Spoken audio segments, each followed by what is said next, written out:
The first time I heard my father's voice over the school intercom. He had been dead for 11 years. It came through during third period, right after the bell. I was standing in the hallway outside room 214, holding a box of old electronics I'd been asked to inventory. The speaker above me crackled once. Then my father said my name. Evan, the voice said. Calm. Familiar. Almost tired. Don't let them lock the east wing. The speaker went silent. I dropped the box. A few old laptop chargers hit the floor and scattered under the lockers. Mrs. Landry, the history teacher, stepped out of her classroom and stared at me like I'd had some kind of seizure. "Everything okay?" she asked. I couldn't answer her at first. My dad had worked maintenance at Fairmont Middle School for nearly 20 years. He knew every boiler room, every roof leak, every busted lock, every kid who thought he could get away with smoking behind the gym. He died in a highway accident when I was 17. And that was his voice. Not a voice like his. His voice. I told Mrs. Landry I was fine. I told her the box had slipped. I made myself smile. Then I picked up the chargers with hands that wouldn't stop shaking. That should have been the end of it. A bad speaker. A prank. Some old recording buried in the school system. But that afternoon, I found the door to the east wing propped open with my father's old ring of keys. I hadn't seen those keys since the night he died. I came back to Fairmont because I needed work. That sounds worse than it is, but not much worse. I was 31, recently divorced, between jobs, and living in my mother's basement while pretending I was only there temporarily. My old high school friend Marcus worked for the district office. He told me Fairmont needed someone part-time to help digitize records and clear out storage rooms before a renovation. It was supposed to last 6 weeks. I told myself it would be easy. Quiet. Mostly paperwork. The school looked smaller than I remembered. The ceilings were lower. The hallways smelled exactly the same. Floor wax, dusty vents, cafeteria grease, and that faint wet paper smell old schools seemed to keep forever. The east wing had been closed for years. Most of it was blocked off with temporary walls because the district planned to tear it down after summer. Old science rooms. A storage basement. The original auditorium. The boiler system my dad used to complain about at dinner. I remembered him coming home with black grease under his fingernails and saying the east wing was held together by old pipes and bad decisions. After the intercom message, I told myself I was curious for practical reasons. That was the excuse. The truth was that I hadn't heard my father's voice in 11 years. Not really. I had old voicemails on a backup drive somewhere. I hadn't opened them since my mother moved out of the house we grew up in. So when I found the east wing door open, I followed it. The hallway beyond it was darker than the rest of the school. Half the ceiling lights were gone. The remaining ones buzzed weakly above me. At the far end of the hall, a janitor's cart sat against the wall. It wasn't one of the current carts. It was older, metal-framed, the kind with a yellow mop bucket and a dented gray trash can. My dad used to push one just like it. There was a ring of keys hanging from the side. I knew them immediately. The bright blue plastic tag. The small brass key bent at the tip. The little Pittsburgh Steelers keychain my sister gave him for Father's Day when she was 8. I walked toward it slowly. I remember thinking that someone had found his old things in storage. Maybe the district had kept them. Maybe Marcus had set up some kind of cruel joke without realizing what those keys meant. Then I heard the intercom click overhead. "Evan," my father said. This time, his voice came from the speaker above the East Wing hallway. "Don't go downstairs." I stopped. For a second, I almost laughed. It was too specific. Too much like something out of a bad movie. My dad never spoke dramatically. He would have said something like, "Hey, genius, the basement floods when it rains," or "Don't touch that, you'll get tetanus." But there was no rain outside. And when I looked down the hall, I saw water creeping out from beneath the basement door. Not much. Just a thin, dark line spreading across the tile. I left. I didn't take the keys. I didn't call anyone. I went back to the office, shut the door, and spent the next 40 minutes staring at a spreadsheet without entering a single number. That evening, I called Marcus. He was quiet for a few seconds after I told him what happened. "Maybe the intercom system got crossed with an old archive file," he said. I heard him say my name. "Okay. Then someone's messing with you." "Who?" "I don't know." "Why would his keys be in the East Wing?" Marcus sighed. "Evan, your dad worked there forever. There are probably boxes of his stuff all over the place." He wasn't wrong. That made it worse. Before we hung up, he told me to leave it alone and report any maintenance issue to the principal. I agreed. The next morning, the East Wing door was locked. The keys were gone. I almost convinced myself I'd imagined the whole thing. Then I opened my desk drawer and found a folded note inside. It was written on the back of an old cafeteria order form. The handwriting was blocky and uneven. My father's handwriting.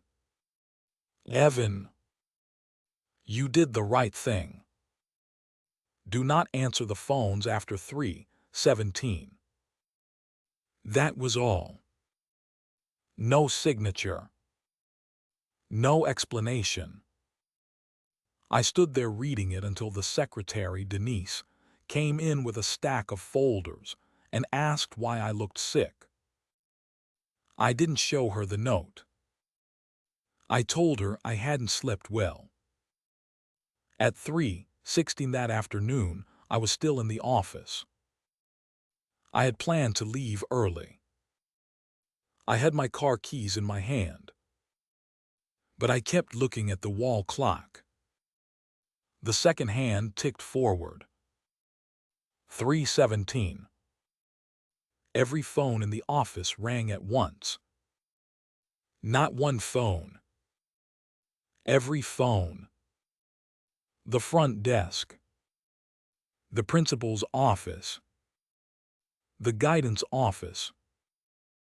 The old beige phone in the supply closet that nobody used anymore. They all started ringing together. Denise looked up from her desk. "Is there some kind of emergency?" she asked. I didn't answer. The ringing continued. Then from the front desk, one of the calls was picked up. Not by Denise. The receiver lifted by itself. I heard the click. A voice came through the speakerphone. A little girl's voice. "Can you tell my mom I'm still here?" Denise froze. The office went quiet except for the other phones still ringing. Then the girl said, "Please." They said the doors would open when the bell rang. Denise slowly reached for the receiver. I grabbed her wrist. Harder than I meant to. She stared at me. "Don't," I said. The girl on the phone began to cry. Not loudly. Just soft, breathless crying. Then the call disconnected. Every other phone stopped ringing. Denise pulled her hand away from mine. What the hell was that? I told her I didn't know. But I did know one thing. My father had warned me. That meant he knew something was happening inside the school. Something he had known before he died. I went home that night and looked through the boxes my mother kept in the basement. Dad's old work shirts. His thermos. A coffee mug that said World S OKAYST Dad. Tax forms. Manuals. A flashlight with dead batteries. At the bottom of one plastic bin, under a stack of newspapers, I found a spiral notebook. The cover said FAIRMOINT Maintenance, LOGS in my father's handwriting. He had misspelled Fairmont. He did that sometimes. Most of it was normal. Pipe leaks. Broken locks. Furnace problems. Notes about classroom thermostats. Then I found entries from late October, 11 years ago. October 18. Phone system active after shutdown. No line source found. October 20. Heard student voice in East Wing. Checked rooms. Empty. October 22. Basement floodwater returning, but no rain. Smells like bleach and pennies. October 23.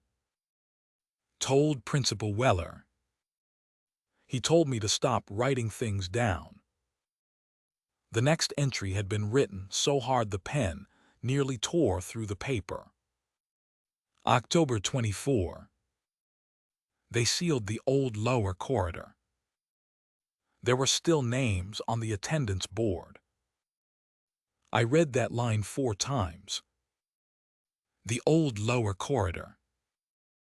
I remembered it vaguely from when I was a kid. My dad used to bring me to work on weekends. There had been a lower-level hallway beneath the east wing, mostly storage rooms and old utility tunnels. It had flooded years before I was born. I called Marcus. He didn't answer. I called again. Still nothing. So I drove to his apartment. His car was in the parking lot, but he didn't come to the door. I stood outside for almost 10 minutes before I noticed a yellowed envelope taped beside his doorbell. My name was written on it. Inside was one sheet of paper. Evan. If you got this, then it started again. I'm sorry I didn't tell you. I thought it was gone after your dad died. Do not go below the East Wing. It uses voices to get people where it wants them. Marcus. I read it in the hallway outside his apartment. Then I heard something move inside. A slow dragging sound. Marcus's door was locked. I knocked once. Marcus. No answer. I knocked harder. Marcus opened the door. The dragging stopped. Then I heard my father's voice from the other side of the door. Evan, he said quietly. Don't let him in. I backed away. I didn't call the police. I wish I could say it was because I was thinking clearly, because I knew they wouldn't understand, but that wasn't it. I was scared they would find nothing. That they'd find Marcus sitting on his couch, confused and alive, and I'd sound insane. The next morning, I went back to Fairmont. I told myself I was only going to get answers. I took my father's notebook with me. The East Wing door was open again. This time, the basement door at the end of the hall was open too. Water covered the floor beyond it.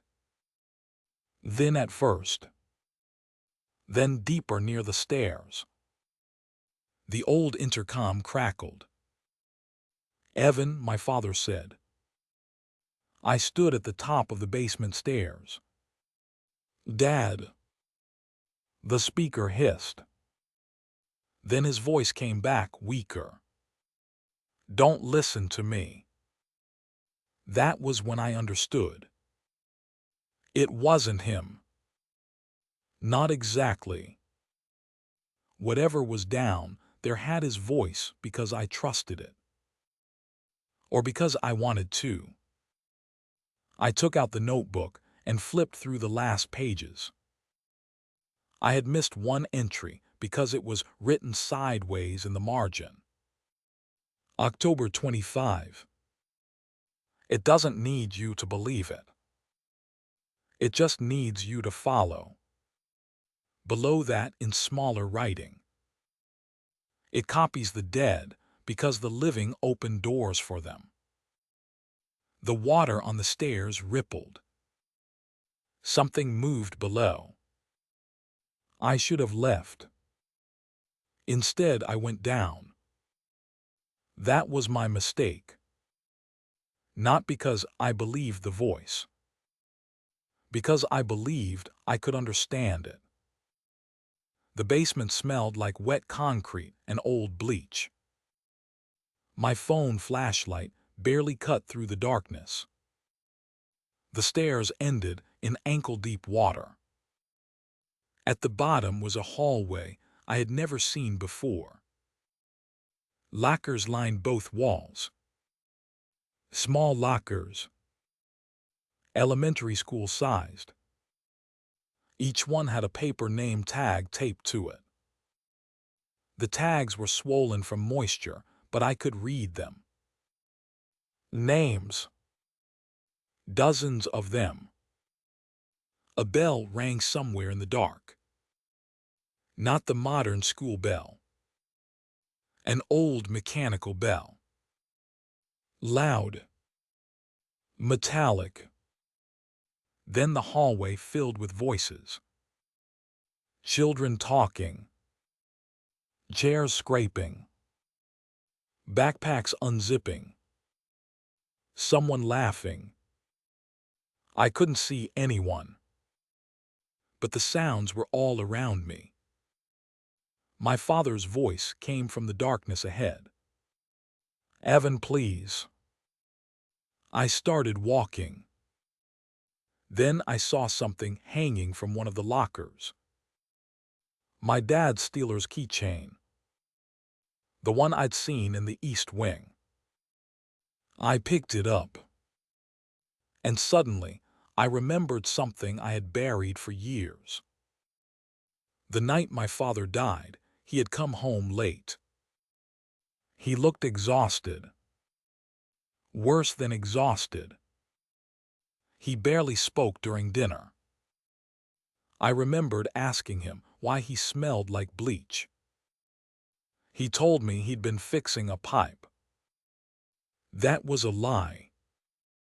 Later that night, I heard him arguing with my mother in the kitchen. Not loudly, but enough.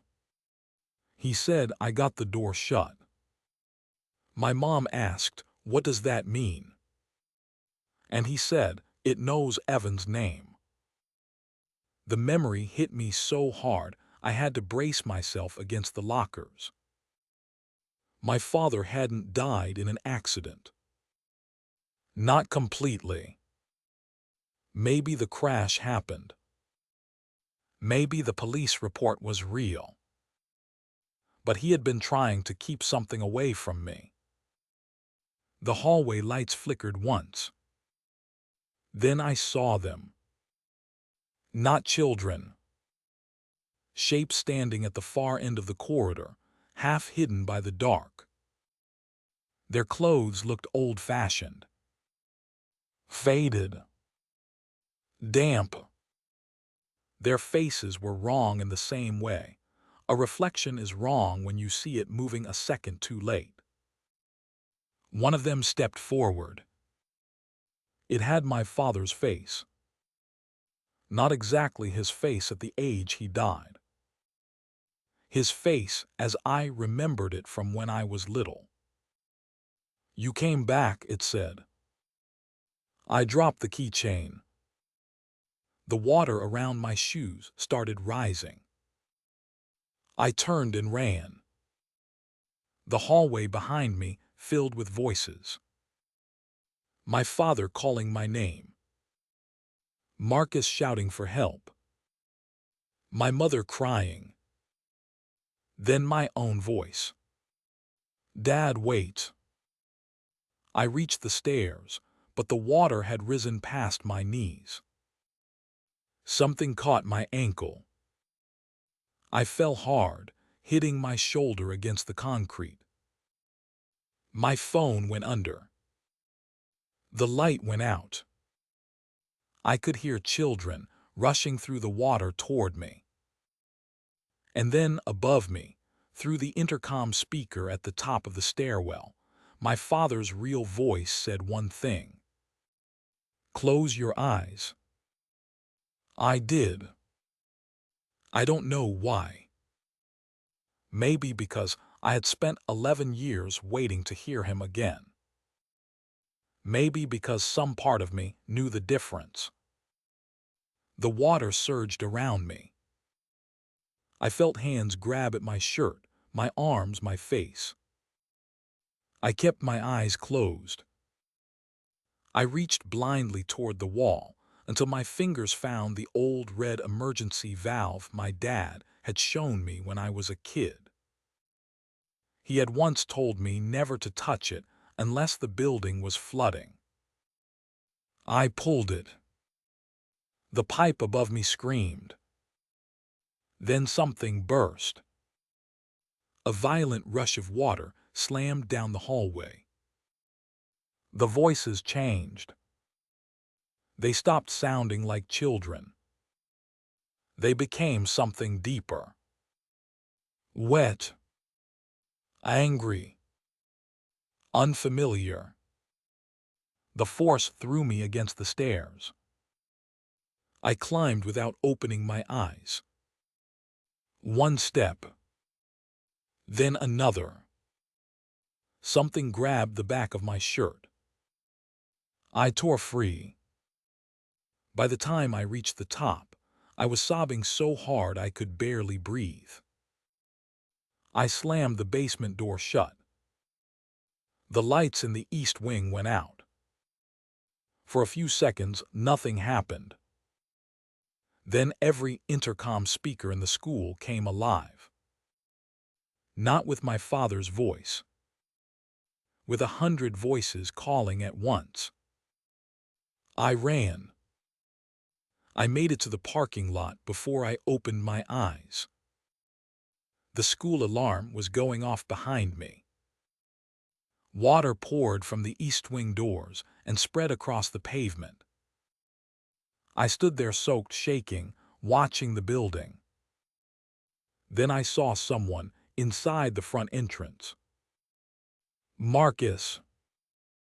He was standing behind the glass doors.